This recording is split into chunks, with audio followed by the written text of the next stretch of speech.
Ah,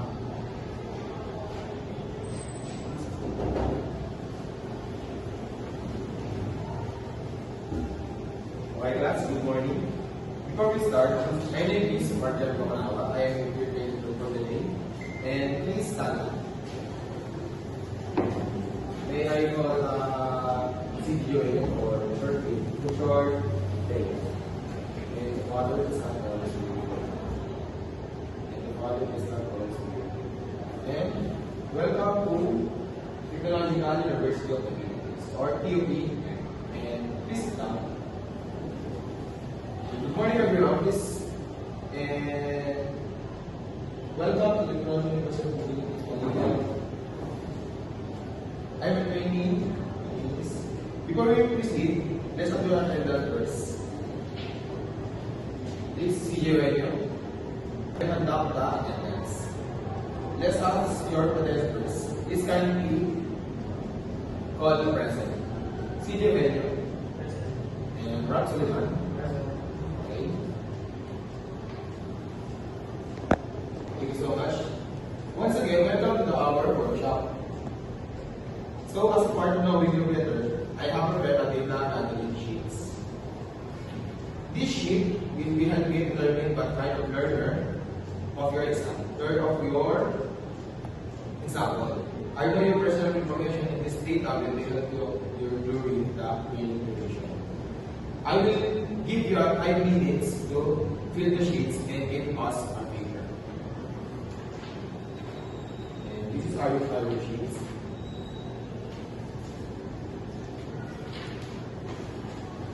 Okay. Thank you so much.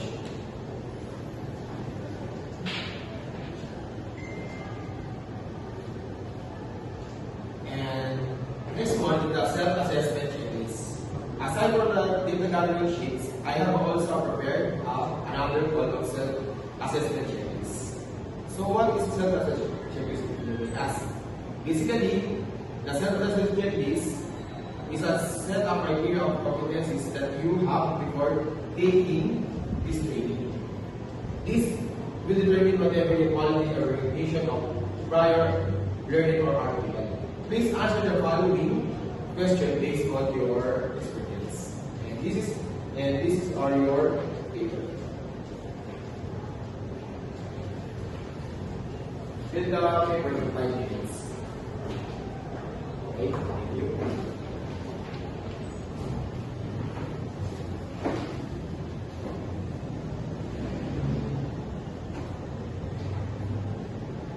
I will give you okay, thumbs up is pass your papers. Then, before we proceed with the activities, we will first conduct the activities.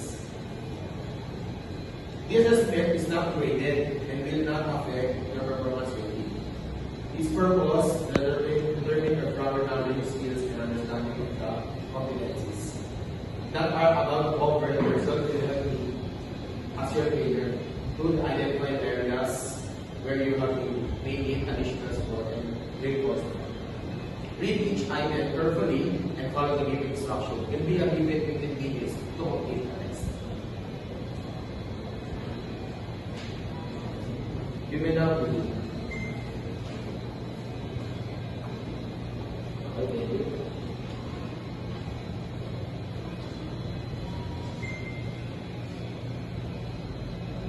Okay. Next one is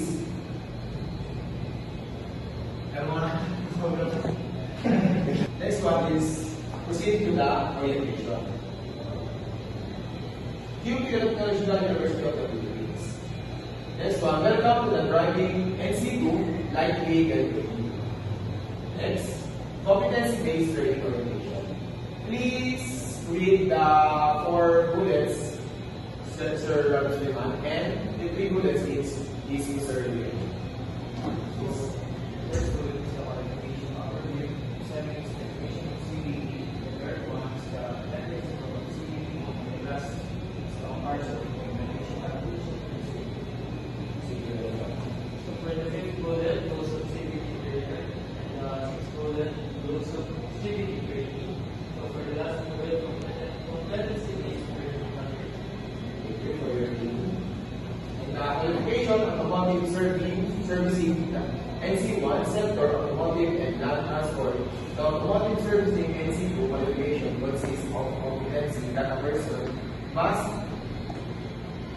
achieve to inspect, service, diagnosis, and repair automotive vehicles in accordance with manufacturer's specification and workplace standards. It covers both mechanical and electrical system of light vehicles, including engine components under chassis, system, powertrain, and basic automotive electrical system. And mission and vision. Please read rational vision and mission and see here. For the vision, the transformation of a leader in the technical innovation skills development of working workforce. The vision. Organization sets the direction, programs, relevant standards, and implements programs geared towards a quality assured and inclusive technical education and skills development and certifications. Thank you. Who will be after the training? A competent automotive service technician, a skilled automotive mechanic. Next, the competencies. Basic competencies: participating in workplace communication, working in a team environment, practicing career professionalism, practicing occupational health and safety procedures.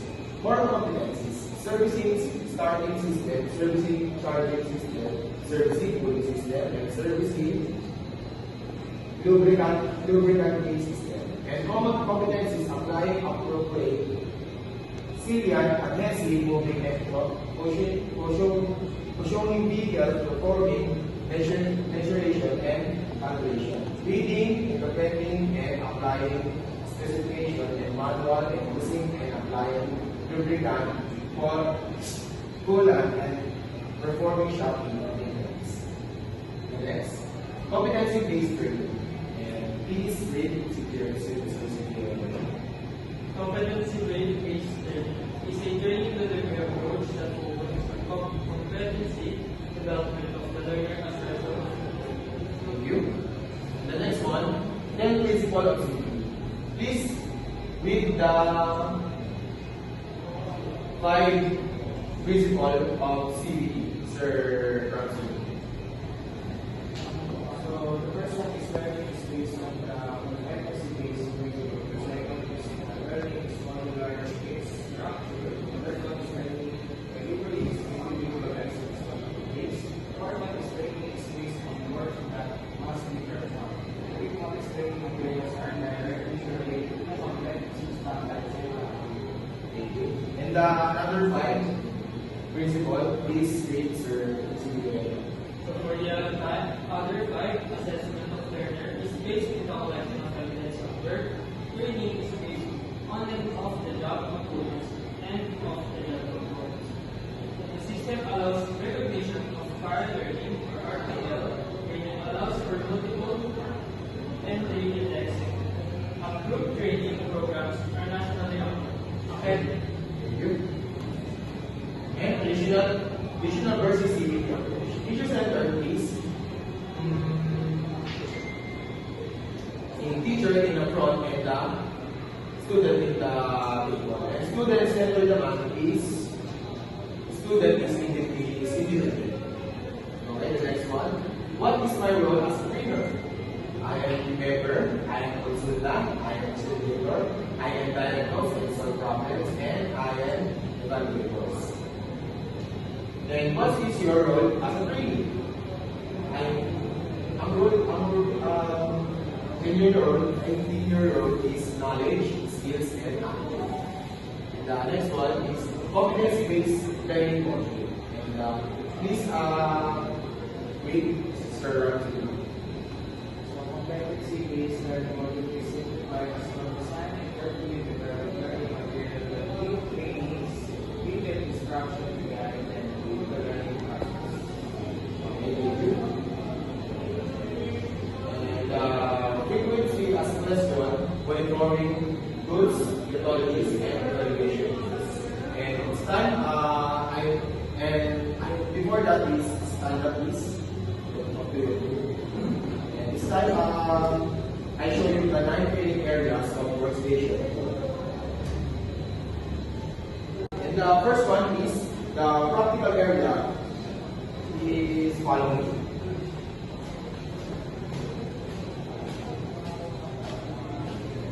This is a practical work area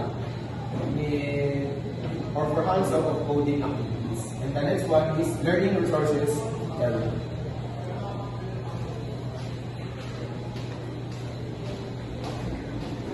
This is the learning resource area for modules and references. And the next one is institutional assessment area.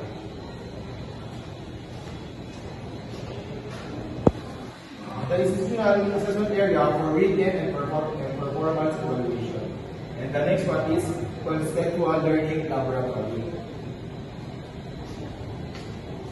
Please follow me. The conceptual learning laboratory for applied programming exercises. And the next one, quality control area.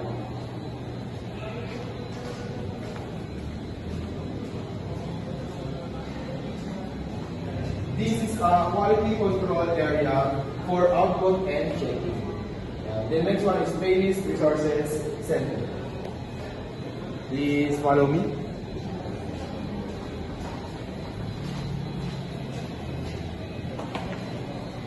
And this is a Training Resource Center for instructional preparation. And the next one is distance learning area.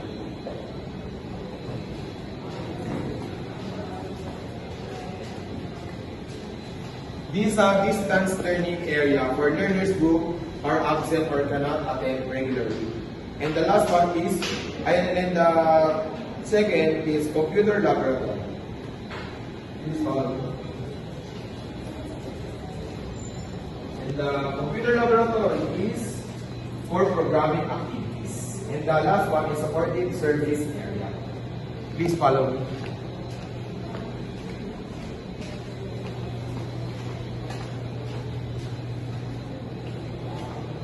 Support service area for learners who need additional guidance and remedial support. And now please return your respective seats.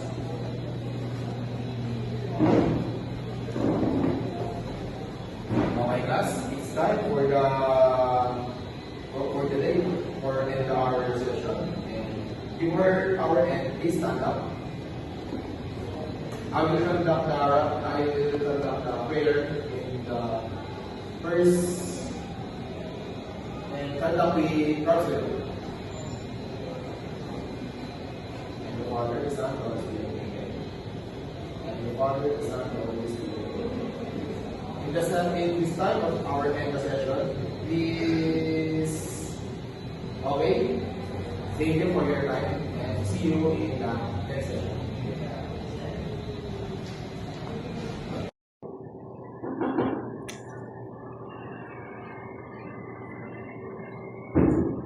Good day, everyone. I will start today. My name is Martin Palmer. And before we begin, please settle down and make sure your phone are not silent. Let us start a short prayer. Please stand up. Father, thank you. Please sit down. Before we continue with today's session, let us first a short recap regarding our your previous result from table.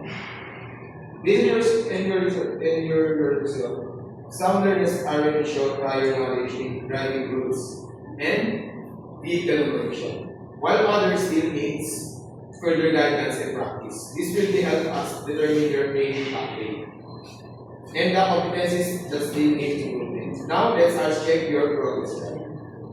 Okay.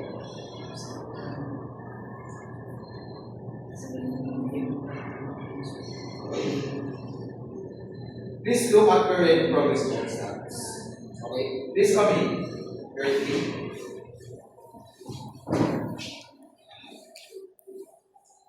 Okay, please stop in your respective seats. This chart helps us monitor your complete competencies, ongoing activities and areas that still require improvement. For learners who are behind or having difficulty, additional support and remedial activities being provided. Now let's proceed with today's discussion. Our topic for today is vehicle control and basic maneuverability. Vehicle control refers to the proper handling of vehicle to ensure safe and smooth operation. It involves correctly manipulating the controls, maintaining proper safety position, and executing maneuvers accurately while observing traffic rules and safety standards. Without proper vehicle control, safe driving cannot be archived efficiently. Now, I will demonstrate the proper rules for basic vehicle control. Now, please observe carefully. Please come in carefully. Okay. Please back your respective seat. Thank you. First, perform the pre-operating check to ensure the vehicle is safe of us. Second, assume the correct seating position and properly adjust the mirrors and sit for maximum control and visibility. The third, demonstrate the proper use of controls and instruments such as the steering wheel, gears, clutch, brakes, and accelerator. This process ensures that you are ready and capable of operating the vehicle safely. That is the standard procedure for proper vehicle control. Now, I wonder if you briefly explain the step in performing proper vehicle control. Please front CJ. Okay, thank you, Sir CJ. Please come up. Okay. Now, I suggest that come in the vehicle laboratory. Thank you. Please come in, firstly. Please take the picture.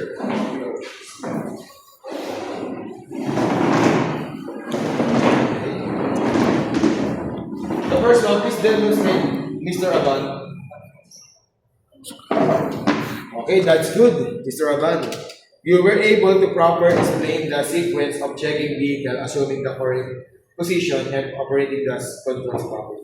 You may now return to your seats. Thank you, Mr. Aban. And the next one is Mr. CJ. Okay, thank you, Mr. CJ. That is partially correct. Your identified some parts are correctly, but remember that proper vehicle control always starts with checking the vehicle, followed by correct positioning and careful manipulation of controls. Thank you, Sir CJ. Please come back to your seats. And the next one is Sir Dan General Villarino.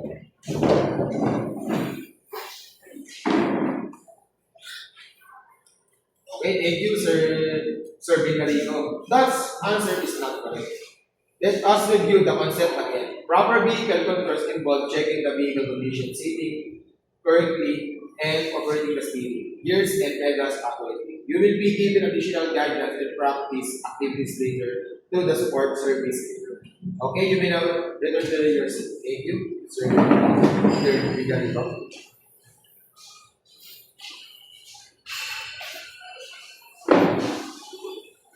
Okay, class. For learners, we still need equipment, additional guidance, and remedial activities you need provided. Please continue reviewing your modules and prepare for the next assessment. That concludes our day 2 session. Thank you everyone and that's it. Thank you.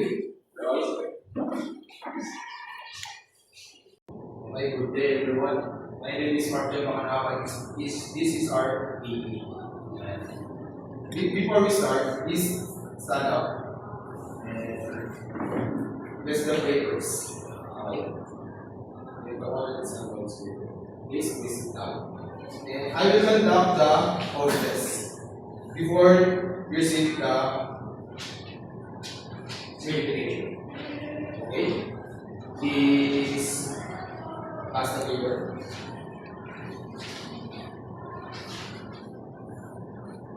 Okay, thank you.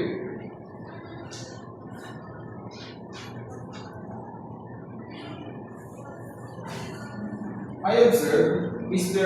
Aban is our principal, and CJ Bueno is the passing grade, and Mr. Villarino is the sorry, we're not you're not lowest score. Okay. But Mr. Billy, I will give you a unique para I give you a chance to make come back. Okay? I present the recognition, participation, Mr. Raman, Mr. Lorenzo, and Mr. Villar. Okay, this is our day 3, and congratulations to you all, and thank you for listening. I am your training facilitator, I am Martin Okalawa, and see you in the next one. Thank you. Thank you.